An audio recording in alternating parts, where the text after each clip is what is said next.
mencukupkan diri dengan apa-apa yang Allah halalkan itu sesuai dengan kemampuan kita, itu bagian dari zuhud. Nilai perbuatan kita itu ya hanya untuk Allah saja. Kenapa fenomena NPD ini sering kali belakangan ini naik itu karena ada fenomena di mana orang itu jadi self-center.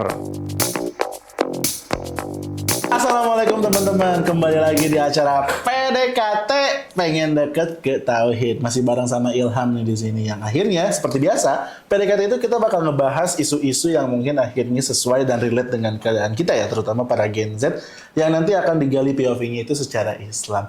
Masih bareng juga nih sama Pak Dani, sama Kang Dani. Assalamualaikum Kang Dani. Waalaikumsalam. Saya sudah membapakkan nih karena memang akhirnya sangat banyak sekali insight-insight dari Kang Dani ini untuk saya dan juga terlalu bapak-bapak ya. Tapi masih muda kan? Kita masih dekat. Iya. Umurnya masih dekat kan? Dekat lah. Lumayan lah. Apa kabar Kang ini, sehat? Alhamdulillah. Alhamdulillah, lagi agak kurang tidur. Aduh, betul. Itu bahaya teman-teman kurang tidur tuh ya. Jadi kayak kurang fokus ya Kang ini ya? Iya, jadi mohon maaf kalau agak... Balelol. Balelol bahasa Indonesia apa ya? Agak belibet ya. Belibet. Tapi nggak apa-apa lah Kang Dani. Oke, Kang Dani sekarang tuh pembahasannya itu agak mungkin di area-area yang lebih ke dalam lagi nih. Karena kita banyak banget yang ngebahas tentang hal-hal yang mungkin eksternal, sosial media segala macam dan lain-lain lah. Itu yang menjadi distraksi, karena ini asik. Distraksi itu pembahasan awal banget ya kita ya guys. Cuman untuk yang sekarang itu lebih ke masalah egosentris nih. Nah, Ilham tuh berangkatnya itu dari pertanyaan kayak gini Kang Dani. Kita itu berdoa ya selama ini tuh banyak banget doa-doa kita yang dipanjatkan ke Allah. Itu tuh kayak akhirnya Ilham merasa kok egois banget ya gue gitu loh, banyak minta doa, banyak apa segala macam, dan itu kayak perasaan yang wajar kah atau kayak gimana itu juga Ilham nggak tahu. Cuman yang di pertanyaan itu sebenarnya Islam tuh memandang ego tuh kayak gimana sih Kang Dani? Apakah bentuk nafsu, apakah bentuk apa, itu kayak gimana sih bentuk ego itu Kang Dani? Boleh silahkan Kang Dani. Oke, bismillah ya. Jadi ini perlu didudukan dulu Kang. Betul. Kalau dalam perspektif psikologi ya, apa istilah ego itu, dia itu adalah istilah yang satu paket dengan topik yang lain. Artinya ada ego itu di tengah-tengah. Ada sebelumnya itu ada id, ego, super ego. Yeah. Nah, dia itu teori yang dicetuskan oleh Sigmund Freud. Simon Freud ya. Kakek Yahudi itu. Kakek-kakek, udah kakek-kakek aja dia. Ya, Simon Freud gitu ya. Yeah. Nah, kurang lebihnya ego itu kalau pembahasannya Freud itu dia diposisikan sebagai cara seseorang ya, regulasi lah gitu ya, regulasi seseorang secara rasional ya dalam rangka menjembatani id dengan super ego. Id itu kan kalau didefinisikan oleh Freud itu adalah dorongan liar, diri. Yeah. Dorongan liar yang meminta untuk dipuaskan. Betul. Sedangkan kalau super ego itu di kurang lebihnya dia itu posisinya adalah nilai-nilai yang kemudian diadopsi gitu ya, entah itu moral, entah itu termasuk di dalamnya agama gitu. Yeah. Secara sosial juga sama gitu. Nah, ego ini diposisikan sebagai cara seseorang untuk memilihkan ya antara keseimbangan ya antara dorongan seseorang dengan nilai-nilai yang dia anut lah, yang dia adopsi gitu. Sehingga muncullah ego itu, dia memilihkan sesuatu untuk dirinya sendiri secara aktivitas itu seperti apa. Iya, gitu. betul kan. Nah, cuman kalau kemudian ini ditarik ke pembahasan umum gitu ya, bahwa kita ini punya ego ya, punya keinginan untuk kemudian dipuaskan diri kita, itu kan sebetulnya sesuatu yang secara manusiawi itu wajar-wajar saja sebetulnya. Betul. Kita perlu untuk misalkan untuk dihormati oleh seseorang, oleh orang lain gitu ya, oleh orang lain. Kita juga perlu untuk memenuhi ya kebutuhan-kebutuhan kita gitu ya. Nah, dalam konteks itu kalau pembahasan egonya itu kita menginginkan sesuatu untuk kita dapatkan, untuk kita penuhi diri kita itu sesuatu yang wajar sekali gitu ya. Betul. Mana ada manusia yang dia itu tidak punya kebutuhan. Iya. Semua orang itu punya kebutuhan kan. Cuman yang bagian krusialnya adalah kita memilihkan sesuatu itu apa standarnya kan gitu. Kalau kemudian dia diposisikan pemenuhan egonya, kalau dalam konteks pembahasan umum ya, egonya itu kemudian hanya didorong seseorang itu untuk memenuhi apa-apa yang dia maui gitu ya, tanpa melihat nilai moral dan lain sebagainya gitu ya, itu kan pada akhirnya dia akan bablas. Iya, Itu betul. ada batas yang itu akhirnya bisa jadi ditabrak gitu. Betul. Gitu. Nah, bagaimana Islam sebetulnya memandang terkait dengan keinginan atau dorongan-dorongan yang ingin dipenuhi dari manusia, dari seorang manusia itu, ya sebetulnya batasannya syariat aja sebetulnya. Oh, oke. Ya, dilihat lagi apakah kemudian keinginan saya untuk memenuhi dorongan tadi itu tuh masih dalam batasan yang dibolehkan oleh syariat atau tidak. Gitu. Kalau kemudian syariat menyatakan ini masih boleh, maka boleh. Gitu loh. Sebagaimana misalkan saya pengen punya mobil apa? Mazda. Mazda, oke lah gitu ya. Ferrari. Yang lebih mahal ya. Ferrari gitu ya, atau apa? BMW ataupun apalagi misalkan Mustang gitu ya. Itu saya tertarik dengan Mustang. Mustang coba. Coba di endorse Mustang. Apaan? Jadi gara-gara ini Fast to Furious ini. Oh iya, itu kan pakai Mustang ya. Iya betul. Itu kayaknya keren banget itu. Keren sih. Gitu. Tapi kalau di Indonesia baret sih. Punten. Abis. Dan cenderung berisik kan. Iya. Nah itu jadi apa tadi kita bahas? Mustang. keinginan sesuai syariat kan. Ya, kalau misalkan saya pengen mobil Mustang nih, gitu ya, syariat membolehkan nggak? Boleh kan gitu. Betul. Tapi ya dilihat apakah kemudian kita mengukur diri apakah itu sesuatu yang cocok untuk kita. Gitu. Artinya kebutuhan saya itu apa sebetulnya. Gitu. Tapi kalau memang itu sebagai bentuk pemenuhan dari kebutuhan kita, karena memang misalkan gitu ya. Kalau Mustang sih kayaknya agak ini ya, perlu mobil gitu lah, mobil secara umum gitu ya. Saya perlu mobil untuk saya bisa bawa keluarga saya gitu ya, untuk bisa mobilitas secara baik gitu ya, keluarga. Ya karena aman-aman aja gitu. Lah wong ini kok terlalu Jawa ya. Rapopo. Kan memang kita ini ada kebutuhan-kebutuhan yang kita perlu untuk penuhi. Gitu. Sehingga ketika ditanya lagi, apakah kemudian ketika kita meminta doa untuk diberikan kekayaan, misalkan, apakah itu boleh? Ya boleh sekali. Ini pernah ada potongan video gitu ya. Ada seseorang yang dia itu ketika di depan Ka'bah gitu ya, bilangnya itu apa? Fulus, ya Allah fulus gitu ya. Oh iya. Ada itu, ada bisa dicari ya. Terus. Nah, ada yang kemudian mengomentari gitu ya. Di satu sisi jadi lucu gitu. Tapi pertanyaannya apakah boleh seperti itu? Ya boleh-boleh aja gitu. Ada seorang ustadz yang kemudian bertanya balik gitu ya. Kalau kita nggak minta ke Allah, mau minta ke siapa lagi emang? Oh iya, benar. Jadi kan Allah itu kan tempat kita meminta apapun itu. Gitu. Bahkan kalau di hadis itu, kalaupun misalkan sendal kita putus ya, dan kita meminta kepada Allah untuk digantikan dengan sendal yang baru, itu sangat boleh sekali. Sereceh itu boleh gitu ya. Termasuk juga hal-hal yang besar gitu ya. Atau misalkan jodoh, ya Allah saya pengen jodoh saya seperti halnya secara fisik, misalkan cantik, putih dan sebagainya gitu. Boleh sekali. Gitu. Tapi itu kan jadi kayak nafsu Kang Dani atau kayak gitu, atau emang boleh-boleh aja itu tuh nafsu dan keinginan itu kayak gimana sih? Pertanyaannya itu menabrak syariat atau enggak? Oke. Gitu. Soal jodoh misalkan tadi gitu ya. Ya kan boleh-boleh aja gitu. Kita punya kriteria tersendiri gitu. Cuman ya ngaca aja kan gitu kan. Ngaca dulu boy. Tahu diri dulu gitu. Misalkan saya pengen hafizoh gitu ya. Ya kitanya bisa ngimbangin nggak nanti misalkan gitu ya. Betul. Secara biaya fisik, make up, perawatan dan lain sebagainya. Kalau misalkan kriteria yang sifatnya fisik gitu ya, kita sanggup buat ngemodalin itu nggak untuk menjaga kualitasnya yang kayak begitu kan itu. Betul. Operasional kayak ada gitu. Operasional bos. Gitu. Karena nanti kalau bicara tentang contoh misalkan tadi pernikahan gitu ya. Nah itu ada pembahasan khusus terkait dengan bagaimana kita menafkahi misalkan gitu ya. Betul. Nah tapi dalam konteks yang lain misalkan kita meminta untuk kriterianya itu misalkan dalam konteks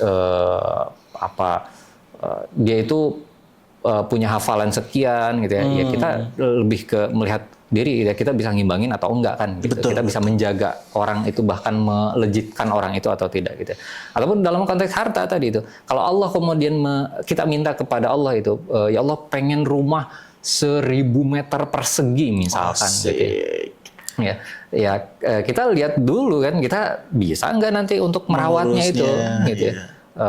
Kemudian apakah itu akan dan jangan lupa gitu ya, meminta itu memang boleh sekali gitu ya. Tapi pertanyaannya adalah berikutnya, kita sudah dinilai layak atau belum, itu kan hal yang lain. Gitu ya. Bisa jadi ketika kita minta itu misalkan ya Allah pengen rumah seluas 1.000 meter persegi gitu ya. Ternyata Allah itu menilai kita, lu yang dikasih tipe 36 aja misalkan gitu ya, masih belum bisa ngurus gitu ya. Nah, gimana nanti dikasih yang 1.000 meter persegi kan gitu. Itu nanti bicara juga tentang kelayakan kita gitu. Allah tapi tolong cross check yang dari. Kalau misalkan doanya akhirnya ya Allah pantaskan saya buat punya rumah 2 ribu meter persegi gitu. Itu boleh nggak kayak gitu? Itu lebih cocok gitu. Oke. Gitu. Nah, itu berdoa meminta, bukan kita langsung dikasih sesuatu, tapi kita meminta kepada Allah untuk ya Allah jadikan saya itu bisa menapaki sampai ke saya layak di titik itu gitu. Kayak Allah pantaskan saya buat di rekening 2M gitu kan. Nah, ya itu. Ya, pantas dulu gitu orangnya gitu kan. Jadi kayak aman gitu semuanya. Ya kan, tidak sedikit orang yang mohon maaf gitu ya, ketika dikasihkan Allah itu misalkan harta yang banyak gitu ya, dia kalap gitu ya. Bukan kolaps, tapi kalap gitu ya. Dia kalap langsung beli ini beli itu gitu, atau nauzubillah gitu, sampai kemudian membelanjakan di hal-hal yang haram kan gitu ya. Nah, itu bisa jadi Allah itu mencukupkan kita dalam kondisi yang sekarang, belum mengabulkan itu karena bisa jadi karena itu. Karena kita masih tertarik ke hal-hal yang haram. Iya, belum cocok lah gitu. Mentalnya masih belum nyampe ke situ misalkan. Belum have bro, belum nyampe asal, belum have. Jadi yang penting cocokin dulu ya Kang Dani ya. Layakkan dulu. Cuman sekarang tuh kayak ini kan dunianya tuh dunia validasi semua gitu Kang Dani ya. Ketika ya berbicara tentang materi, standar kesuksesan orang aja masih dinilai dari rumah, mobil, segala macam dan lain-lain gitu. Akhirnya tuh kan harus ya spesifik Setra Duta dan juga ini Sumarekon. Sumaba. Itu kan jadi kayak standar-standar tuh yang harus terpenuhi gitu loh. Cuman kan ketika kita melihat kondisi sekarang itu akhirnya justru malah membuat kita tuh insecure. Terus akhirnya kalau misalkan punya itu jadi kayak sombong segala macam dan lain-lain gitu loh. Sebenarnya dalam Islam validasi sosial tuh gimana sih ngeliatnya, penting gak sih gitu Kang Dani?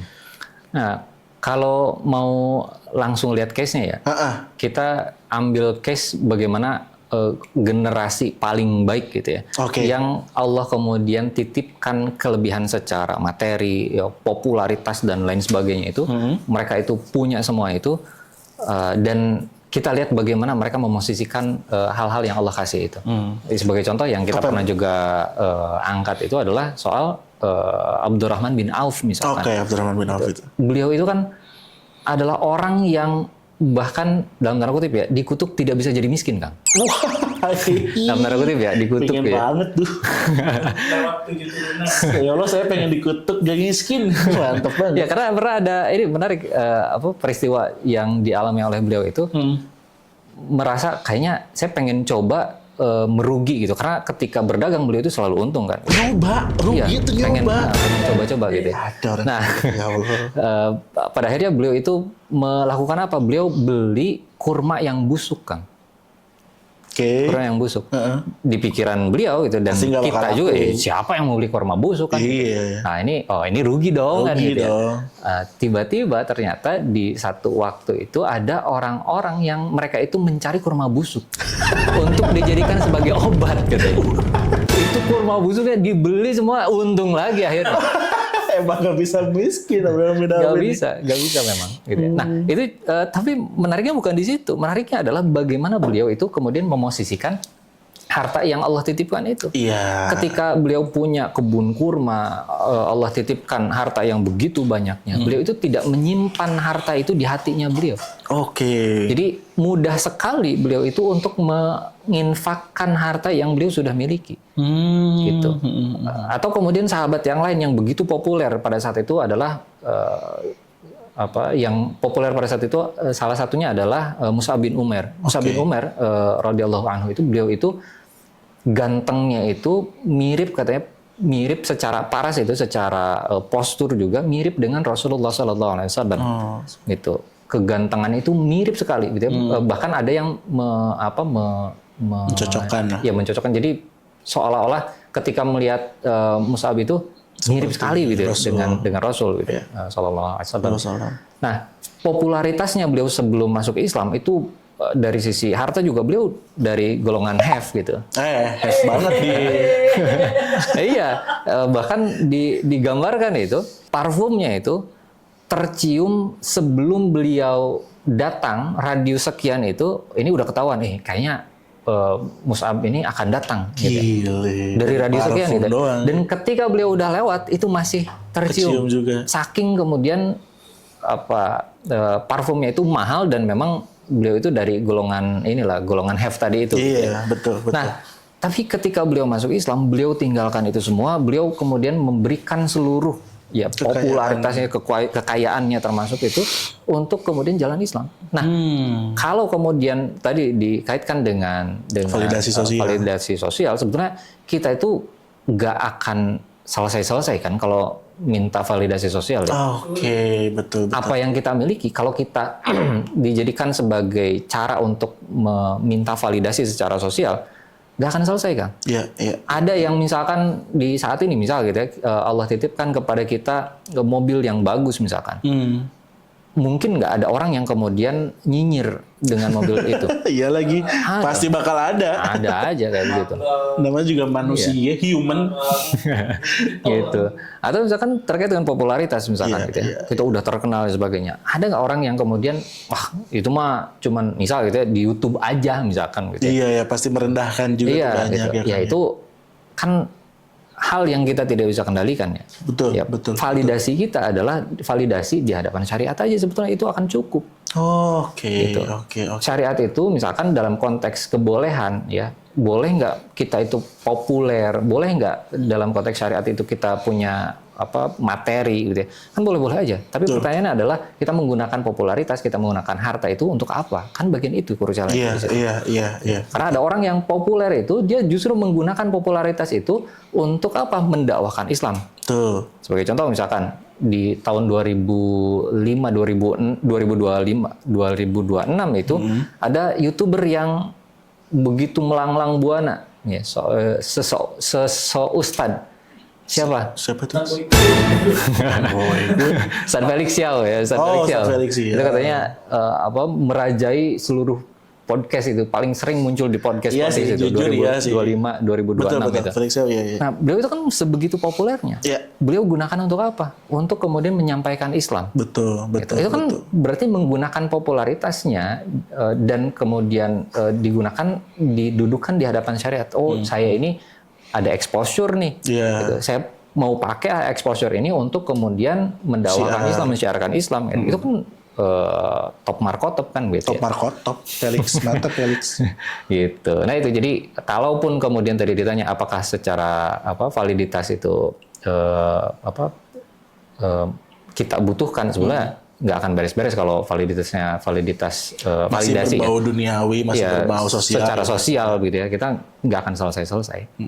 Berarti memang kesimpulannya itu adalah gimana memang akhirnya hati kita terpenuhi dulu nih untuk jalan Allah, untuk akhirnya apapun yang akhirnya kita kejar di dunia ini ya aman-aman aja dan bisa-bisa aja gitu ya Kang. Boleh sekali. Tapi what happened? Apa kabarnya kalau misalkan memang akhirnya kita tuh menggali kayak harta, kayak apa segala macam untuk diri sendiri, kan itu bentuk self love juga ya Kang ya. Tentang gimana memang akhirnya dengan adanya harta kita jadi lebih mudah, terus akhirnya itu bentuk self love. Nah, self love ini tuh kan akhirnya kalau dalam secara secara gamblangnya juga ya untuk diri sendiri ya, memang apakah itu masuk egosentris juga Kang, hal-hal yang memang self love itu? Ya. Di Quran itu Allah Subhanahu wa taala berfirman, A'udzubillahi minasyaitonir rajim. Ku anfusakum wa ahlikum naro. ya, jagalah diri kamu dan keluargamu dari api neraka. Nah, menariknya di situ tuh diawali dengan ku anfusakum. Jadi jaga dirimu. Nah, para ulama kemudian membedah ku anfusakum dan wa ahlikum naro itu adalah bagaimana salah satunya adalah menafkahi diri kita dan keluarga kita supaya apa? Menjauhkan kita dari perbuatan atau harta-harta ya yang itu didapatkan dari cara-cara yang haram.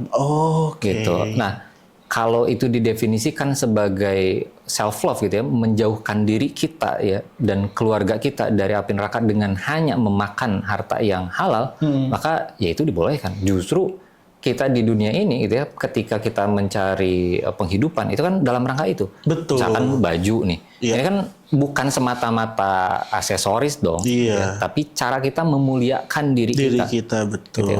Dengan cara apa? Menutup aurat, gitu, memilihkan pakaian-pakaian yang baik, gitu ya. Dan itu bentuk memilihkan atau menjadikan diri kita itu terhindar dari api neraka, dan itu bentuk kecintaan kita terhadap diri kita, dan itu memang didorong oleh Allah kan gitu. Gitu. Nah, yang jadi problem adalah ketika self love itu kemudian dipandang sebagai hanya mendorong diri kita untuk memenuhi apa-apa yang kita inginkan. Gitu.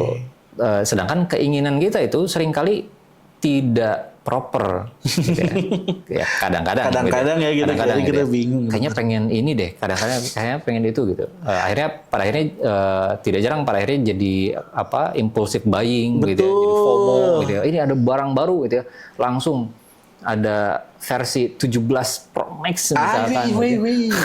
Akhirnya pinjol buat beli iPhone, itu salah. Nah itu jadi padahal ya kita nakar aja gitu kebutuhan kita itu supaya ya kita dalam kehidupan itu bisa ya secukupnya aja. Kalau memang kembali ke fungsinya aja, misalkan HP gitu ya atau tab gitu. Kalau memang dibutuhkan, saya butuh nih HP ini untuk ngonten misalkan gitu ya, atau untuk kemudian berkomunikasi, ya secukupnya aja gitu. Jadi yang ini juga perlu diluruskan soal zuhud itu. Zuhud itu bukan berarti kita itu jadi nggak makan sama sekali, itu memiskinkan diri gitu ya. Jadi HP juga harus dikaretin gitu ya. Ini zuhud gitu ya. Bukan kayak begitu, tapi mencukupkan diri dengan apa-apa yang Allah halalkan itu sesuai dengan kemampuan kita, itu bagian dari zuhud. Kalau memang dibutuhkan, misalkan itu Kang Ilham ini memang butuhnya Alphard misalkan untuk keluarga gitu ya. Betul. Untuk orang Toyota. Untuk bermobilitas itu karena memang keluarganya banyak gitu ya, untuk bisa mobilitas ya memang berarti memang butuh itu gitu betul, ya. Betul. Jadi atau misalkan tadi itu saya untuk kerja itu saya butuh tab, saya butuh laptop yang kencang misalkan untuk ngedit ya, editor. Betul, editor. Tidur ya. Ada aja gebrakannya tuh orang. Nah itu ya, jadi memang kalau memang dibutuhkan ya dan itu proper ya sesuai dengan kemampuan kita ya silakan aja kan. Kayak jadi memang akhirnya standar keproperan itu menjadi sebuah itu. Cuman gini Kang, validitas atau validasi dari orang itu kan akhirnya tuh membuatnya tuh kayak kalau dalam titik sombong tuh memunculkan citra kita di depan orang gitu ya Kang ya. Akhirnya ya itu citra positif, kita pengen dikenal secara positif ke orang-orang. Akhirnya banyak banget fenomenanya itu jadi mereka tuh bermuka dua. Di depan bos seperti apa, di depan karyawan, di depan orang tua, di depan pasangan, di depan apa tuh. Jadi kayak mereka banyak sekali muka untuk dirinya tuh. Itu gimana Kang? Islam memandang akhirnya orang yang suka pencitraan. Kayak gimana Kang? Ya kalau dalam konteks bahwa kita berbaik-baik kepada mereka gitu ya, itu kan justru kita didorong buat gitu ya. Betul. Jadi siapa sih yang pengen dicitrakan buruk gitu di hadapan orang lain? Betul. Itu manusiawi. Nah, yang jadi problem itu adalah ketika ada perbedaan antara di depan manusia ya dengan di belakangnya. Oke. Kalau misalkan dalam konteks dunia sosial media misalkan gitu ya, di story-nya itu misalkan ayat-ayat Quran gitu ya. Ya itu baik gitu ya. Betul. Tapi ketika misalkan di dunia nyatanya itu tidak selaras dengan itu, nah bagian itunya yang kemudian perlu untuk diperbaiki kan. Itu jangan sampai kemudian kita itu ini nanti akan terkait dengan niat gitu. Dalam rangka apa kita men-sharekan sesuatu itu misalkan. Misalkan di story kita misalkan boleh nggak misalkan ada orang yang dia itu lagi di Mekah, misalkan lagi umroh atau lagi haji, boleh nggak untuk diposting itu? Boleh Ya aja, aman aja. gitu. Tapi ketika misalkan dia di dalam hatinya, oh ini gue nih gitu ya udah bisa umroh nih, lu kapan misalkan lu belum bisa kan? Gitu ya. Jadi bergantung niat juga. Itu akhirnya. juga bagian itu yang kemudian perlu untuk diperbaiki kan. Bagian krusialnya itu di situ. Tapi kan banyak kayak konsep itu yang bilang kayak gue mah lebih baik terkenal jahat sebenarnya baik daripada terkenal baik sebenarnya jahat. Kan banyak tuh orang-orang yang bilang kayak gitu juga. Iya, Bilang kayak ya udah sekalian baik aja sekalian jahat aja gitu maksudnya. Iya. Kenapa ribet gitu? Ya kalau misalkan yang dimaksud itu adalah kita ini berperilaku ya sesuai dengan apa yang syariat inginkan, terlepas dari orang itu mau bilang apa. Nah kalau seperti itu ya itu proper gitu. Yeah. Karena kan kita tidak bisa mengendalikan bagaimana orang merespon kita berperilaku itu. Betul. Ya misalkan ada orang yang mengingatkan, kita misalkan mengingatkan orang untuk sholat gitu ya. Ya, ayo sholat, ini udah waktunya sholat gitu ya. Tiba-tiba misalkan ada orang yang dia mah rese misalkan gitu ya, ribet misalkan gitu ya. Nah kan kita tidak bisa mengendalikan itu. Betul. Tapi ketika patokannya syariat, dia seseorang, ya saya ngajak dalam rangka mengajak orang ke kebaikan. Betul, gitu ya. betul. Nah, bagian situ kan proper seperti itu. Tapi yaitu krusialnya adalah dia itu melakukan sesuatu itu dalam rangka apa. Iya. Gitu. Bagian itu juga krusial gitu ya. Perlu untuk kemudian diluruskan, jangan sampai secara niatnya itu juga salah gitu. Apa sih kan kalau yang pengen di ini baik tuh, yang akhirnya nggak diterima sama Allah tuh? Apa ria? Kayak ria ya, itu masuk ria nggak? Yang kayak gitu. Ria Atau beda lagi perspektifnya? Kalau ria itu kan dia itu menunjukkan sesuatu karena ingin dipuji. Oh ya. Gitu. Ada ria, Ada tendensi untuk gitu. Ada ria, ada sum'ah. Kalau sum'ah itu dia menceritakan kebaikan ke orang, lagi-lagi sama itu dalam rangka kemudian dia ingin dipuji ya. Karena dia telah melakukan itu gitu. Dia menceritakan ya kebaikannya. Kalau ria itu dia memang secara demonstratif gitu ya. Itu dua hukum itu sama haram sebenarnya. Ya dia Salah. dia tidak boleh seperti itu. Kita tidak boleh ria, kita tidak boleh sum'ah. Gitu ya. Supaya apa? Supaya nilai perbuatan kita itu ya hanya untuk Allah saja gitu. Cuman kita tidak dalam kapasitas untuk wah dia kok menunjukkan kebaikannya, oh berarti ria gitu ya. Jangan judging juga kita Iya, gitu ya kan gitu. ya. Itu justru orang yang menjudge-nya itu yang jadi salahnya gitu ya. Karena kan dia nggak bisa melihat gitu ya si isi hatinya itu ke arah mana kan gitu, niatnya ke arah mana. Gitu. Tapi terakhir Kang, ini jadi kayak pembahasan yang menarik juga. Ilham jadi kepikiran tentang NPD. NPD itu kan kalau misalkan secara itu kan psychological things ya sebenarnya tentang narsistik. Tapi kan itu juga sebenarnya adalah ego yang merasa dirinya paling benar dan yang lain salah gitu loh, untuk sebenarnya menjadi seperti itu. Nah sebenarnya Kang, kalau dari Islam sendiri melihat orang-orang NPD itu kayak gimana sih Kang? Gitu loh. NPD ya? NPD. Ini agak ngeri-ngeri sedap deh ya, karena lagi rame ya. Rame banget, maksudnya kemarin juga konten Bu Yuli, terus kayak konten-konten siapa tuh, pembahasan tentang orang-orang yang narsistik. Bahkan banyak yang membahas juga tentang dalam hubungan, suami, istri, dan segala macam lain itu, banyak banget yang akhirnya ini kan sekarang dia tuh salah satunya NPD gitu loh Kang.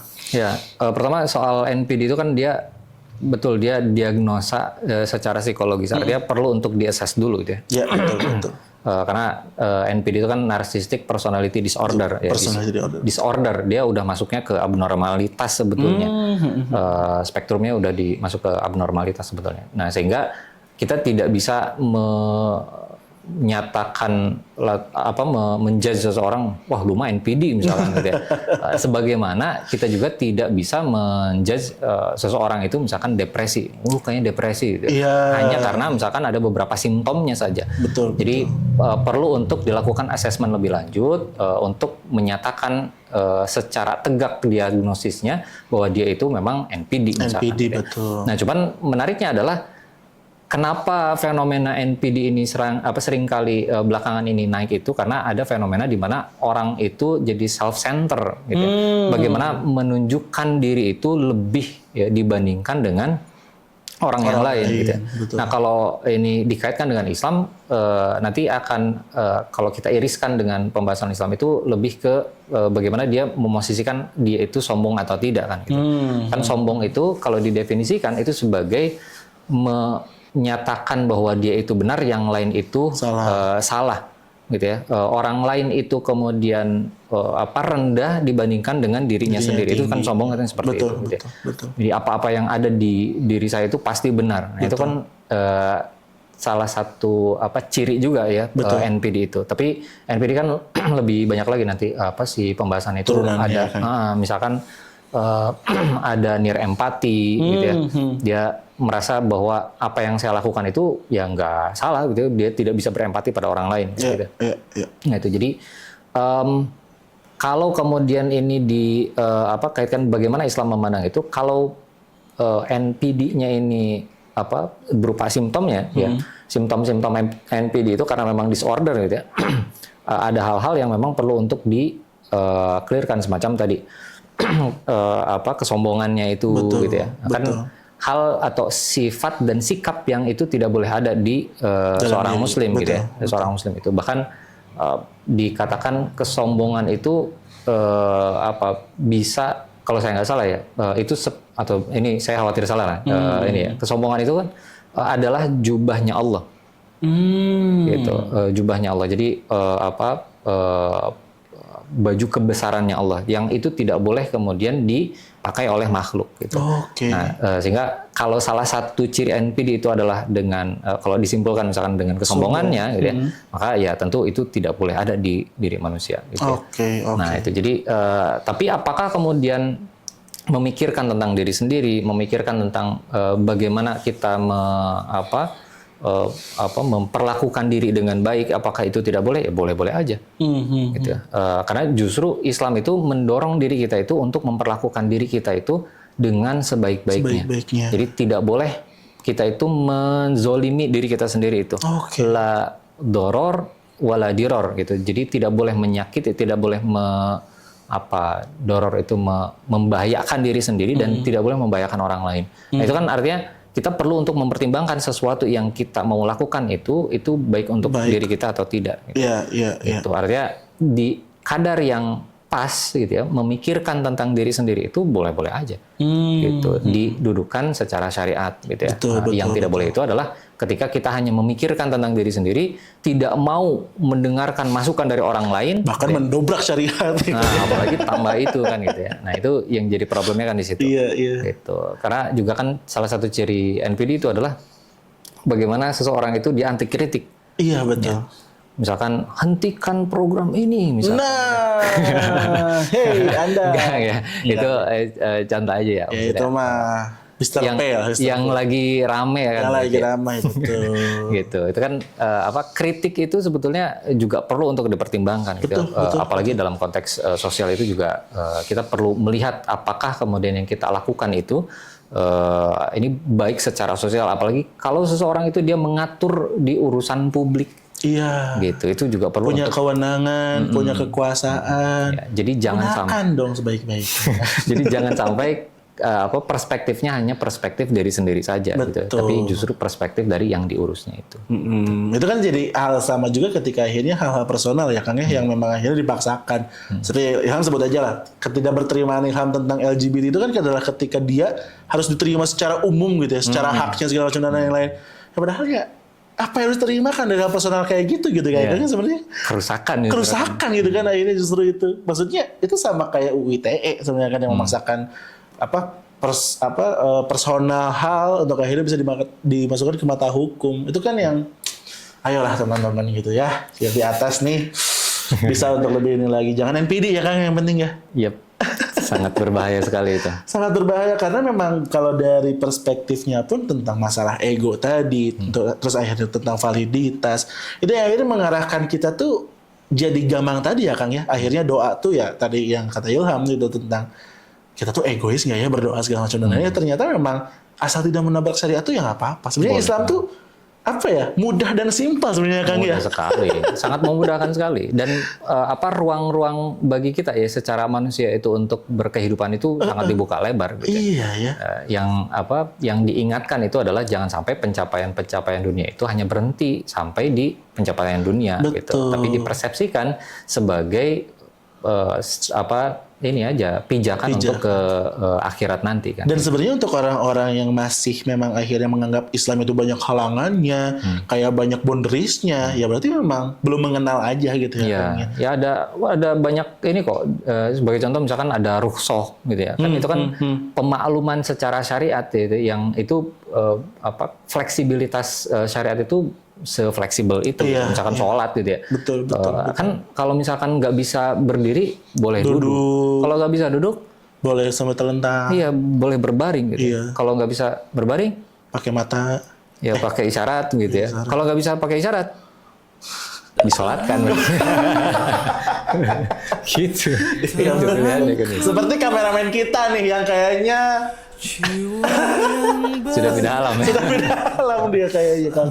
Alhamdulillah. Cuman kayak gitu ke teman-teman. Jadi memang akhirnya entah orang-orang yang menganggap Islam itu banyak boundariesnya, banyak batasannya, entah memang akhirnya dia belum mendalami ataupun memang itu bentuk ujian juga buat mereka biar bisa lebih calling lagi lah ya tentang itunya. Karena pembahasannya hampir semua gitu tentang dari episode 1 kita ngebahas tentang sekarang tuh ya ternyata Kang Dani selalu ada jawabannya gitu secara ilmunya dan juga secara apanya tuh ada pembahasannya teman-teman. Jadi makanya buat teman-teman yang penasaran, buat teman-teman yang mungkin akhirnya pengen lebih nanya lebih lanjut, boleh kok di-share aja di kolom komentar kita mau ngebahas apa, dan yang pastinya kita bakal terus temenin teman-teman di konten PDKT ini biar akhirnya teman-teman juga makin merasa dekat dengan agama kita. Gitu kan Dani? Untuk episode hari ini kita tutup ya.